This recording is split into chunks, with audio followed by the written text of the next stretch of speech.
ओम श्री परमात्मने नमः।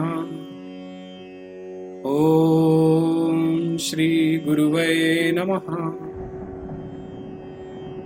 धारणा द्वारा वायु रूप से स्थित हुए वशिष्ठ जी का अनुभव। श्री वशिष्ठ जी कहते हैं, रघुनंदन, तदनंतर मैं जगत को देखने के कौतूहल से धीर चित्त वृत्ति के द्वारा वायुमय विस्तृत धारणा करके वायु रूप हुआ और लता वल्लरी रूपिणी ललनाओं को नचाने लगा। कमल, उत्पल और कुंद आदि पुष्प समूहों को सुगंध का संचय करके उसकी रक्षा करने लगा। नंदन वन में मेरा आना जाना अत्यंत मधुर और उदार होता, क्योंकि वहां बड़ी मधुर सुगंध सुलभ होती। चंद्रमंडल में जो श्रेष्ठ अमृत है, उसका चिरकाल तक उपभोग करके पूर्ण रूप से घिरे हुए मेघों की घटा रूप शैया पर सोकर तथा कमल वनों को कंपित करके मैं प्राणियों के श्रम का निवारण किया करता। आकाश रूपी पुष्प का मैं ही सौरभ था।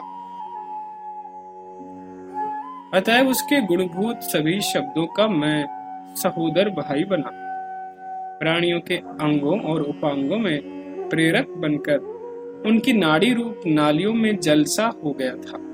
मैं सुगंध रूपी रत्नों का लुटेरा, विमान रूपी नगरों की आधार भूमि, दाह रूपी अंधकार का निवारण करने के लिए चंद्रमा तथा शीत रूपी चंद्रमा की उत्पत्ति के लिए क्षीर सागर था।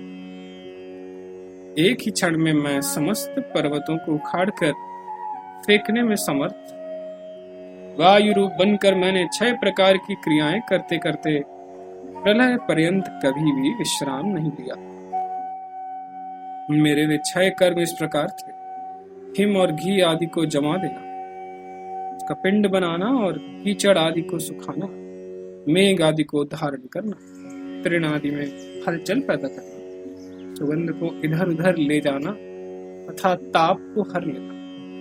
श्री राम, इस प्रकार उस समय पृथ्वी आदि 5 भूतों का रूप धारण करके मैंने उस त्रिलोकी रूप कमल के उदर में भली भांति विहार किया। पृथ्वी, जल, वायु और तेज के समूह रूप वृक्षों के शरीर में निवास करते हुए मैंने मूल जाल के द्वारा पृथ्वी का रस पिया और उसके स्वाद का अनुभव किया।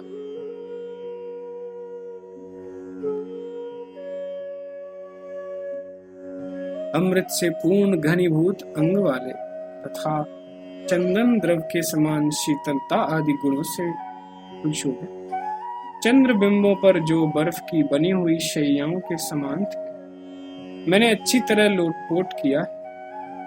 उपभोग के बाद बचा हुआ पुष्प रस भ्रमर को देते हुए मैंने सभी दिशाओं और सभी ऋतुओं में समस्त वन समूहों के भीतर नाना प्रकार की सुगंधों से परिपूर्ण पुष्प राशियों का अच्छी तरह सेवन किया।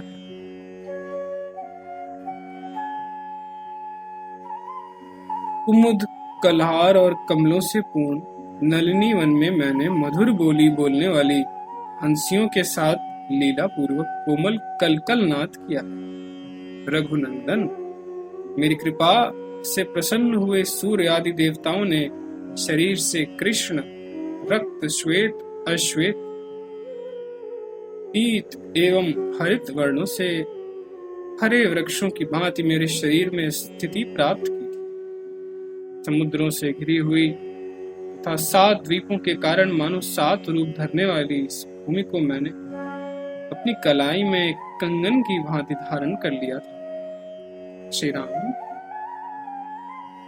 समस्त ब्रह्मांड रूप होने के कारण यद्यपि सारे पाताल मेरे चरण बन गए थे, मैं भूतल को उदर के रूप में धारण कर रहा था और आकाश मेरा मस्तक। तथापि मैंने अपनी परम सूक्ष्म चिन्मात्र स्वरूपता का कभी त्याग नहीं किया। इस प्रकार चिदाकाश रूप से स्थित हुए मैंने भूमि, जल, अग्नि और वायु का स्वरूप धारण किया। जैसे प्रसिद्ध चिति शक्ति स्वयं ही स्वप्न में नगर आदि का रूप धारण करती है, उसी प्रकार मेरे द्वारा भूमि आदि का स्वरूप धारण माया शक्ति का विस्तार ही था। ओम तत्सत, ओम तत्सत, ओम तत्सत।